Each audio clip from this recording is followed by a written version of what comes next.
Dyson is known for revolutionizing the vacuum. Sir James Dyson hoped to create another revolutionary product, an electric car to compete with Tesla. The Dyson car was supposed to be on the road in 2021. But then the project got axed. Constructing cars at any scale takes blood, sweat, tears, and even more money. It was too expensive to build.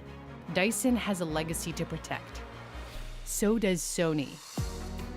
The Japanese tech giant is one of the most recognized brands in the world, famous for the PlayStation and the Walkman if you're old enough to remember it.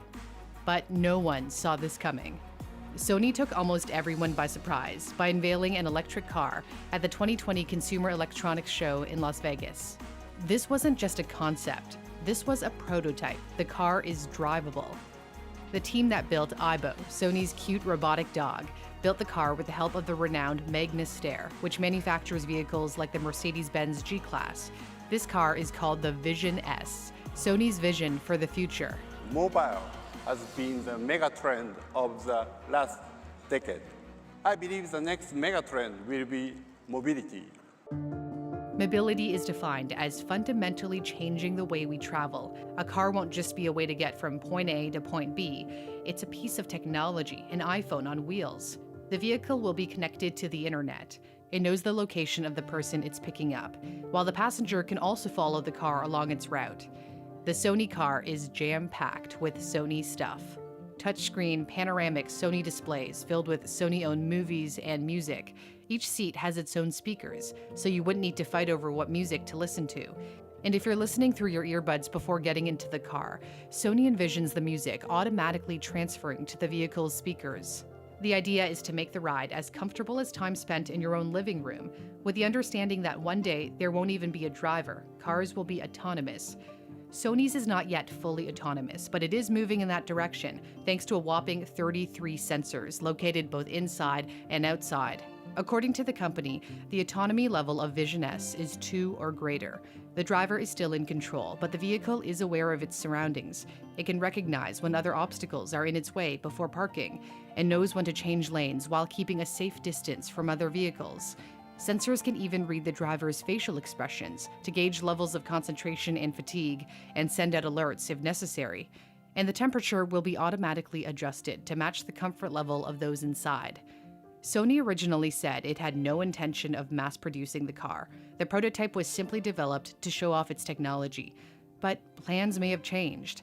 After its unveiling in Las Vegas, the car moved to Magna Steyr's engineering facility in Graz, Austria for fine-tuning. And then in July, Sony announced it would begin testing the car on roads in Japan. This suggests the company may have bigger plans for the Vision S than simply to advance the sensing and audio technology for other car makers to use in their vehicles. It does already dabble in the auto industry by supplying image sensors to companies like Toyota to help with automatic emergency braking. Sony hopes software updates will move its car up to at least level 4, which means the vehicle does all the driving but only in a limited area. The highest level is full self-driving. The car performs all tasks under all circumstances.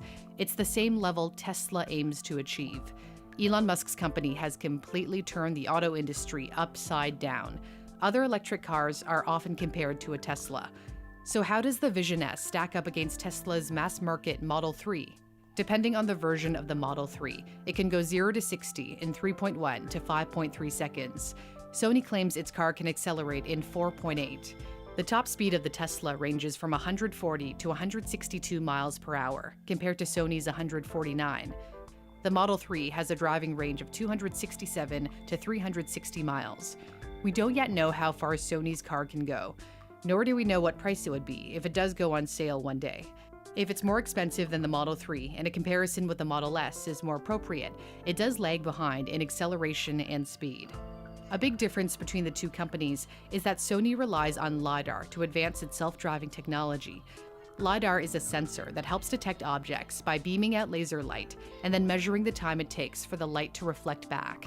Musk once called LiDAR a fool's errand and said anyone relying on the expensive sensor is doomed. Instead, Tesla uses a combination of cameras, radar, and ultrasonics to see. LiDAR is very popular with tech companies other than Tesla. It's found in Apple's iPhone 12 Pro to help take better photos. And by the way, Apple is also reportedly wading into the car market. Rumors of an Apple electric car have run rampant for years. It even hired a bunch of engineers from Tesla, but its efforts have been shaky from the start. With leadership changes and hundreds of layoffs from the car division a couple of years ago, Apple's direction has reportedly shifted to developing an autonomous driving system rather than a complete car, but who knows what the future holds. Apple's challenges show just how difficult it can be, even for well-established companies, to build electric cars. Dyson learned that the hard way, but the difficulty doesn't appear to deter Sony. We are excited about the road ahead of us. It will be a long road ahead. If Sony does end up producing a car for the masses, be prepared to wait, because autonomous cars need to clock in a lot of hours in order to gather enough driving data. Although Sony hasn't provided many updates about the development of its car, all the pieces of the puzzle seem to point to more than just a prototype. I'm Cindy Palm. Thanks for watching. If you like what you saw, give it a like, and don't forget to subscribe to my channel. And thank you very much to my patrons for your support.